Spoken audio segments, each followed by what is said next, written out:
Who knew there were so many different ways you could change direction while riding a horse? This is one of the most confusing things I find in lessons all the time. I shout out something like simple change of direction, and my student stops what they're doing, comes to a complete standstill, losing all momentum and progress that we've just worked for the last however many minutes, and looks at me and says, "What does that mean?" So today, if that sounds familiar, we're going to talk about 3 different ways to change direction on your horse, 3 really common ways to do it, and kind of the language that your trainer or coach might use. And hopefully this will help you out immensely with your riding. Hi, I'm Ruby Doss. I'm a whole horsemanship trainer, and I'm on a mission to help you and your horse find a better connection and build a better relationship through everyday moments and whole horsemanship principles, as well as helping you to find much more meaning in the slog of the day to day.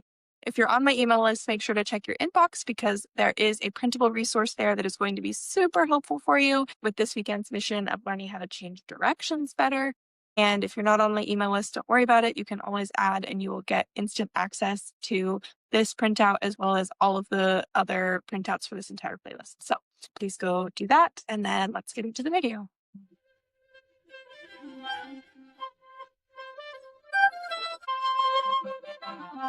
Okay, so there are 3 main ways that you can change directions while riding a horse, and we're going to cover them here. And I'm going to give you some of the kind of different languaging that different trainers might use.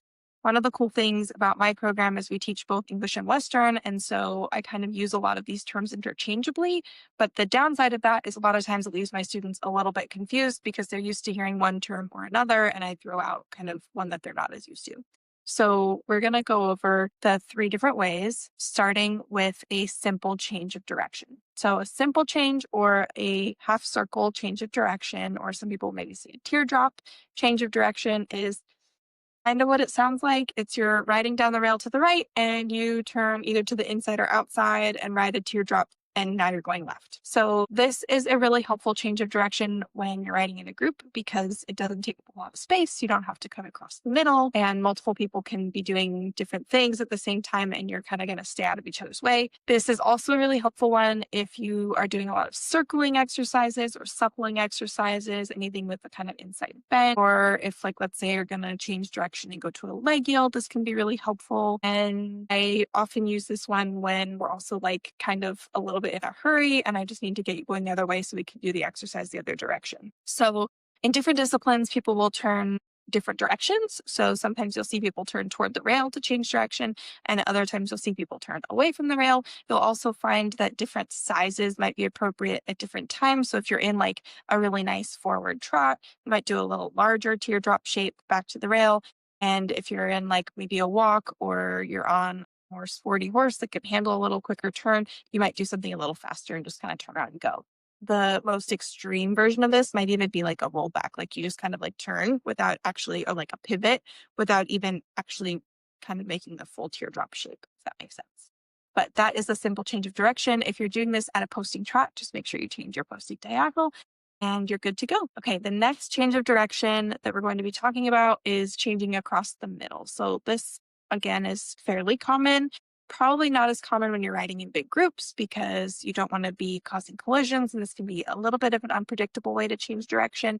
But all you're going to do is you're like trotting down the rail to, let's go this way, to the right, and then all of a sudden you're going to turn right all the way across the arena and then turn left at the other rail, and now you're going the other direction. I like to use this a lot with older horses or horses that aren't warmed up properly because this gives you a little bit like wider turns, a little bit more leeway with the horses that maybe have a hard time with those smaller teardrop shapes.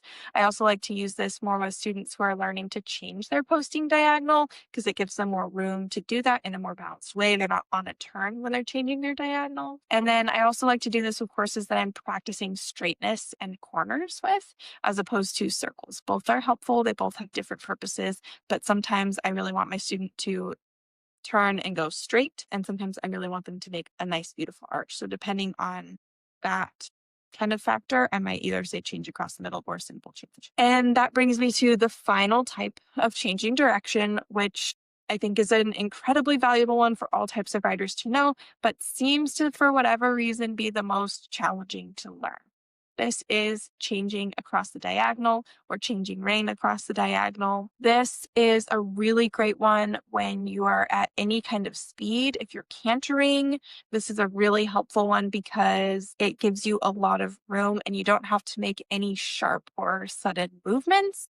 It can really allow you to mostly travel straight. It's also really helpful if you're doing exercises. Like I'll often do a lot of like lengthen the long sides, collect the short sides. And this allows you to change direction without having to sacrifice one of those sides. It's also really helpful for teaching horses flying changes because it gives you a long space between the two corners, or for practicing changing your posting diagonal because, again, it gives you a long space between the two corners to do so. The biggest mistake I see with changing direction across the diagonal is people go from corner to corner.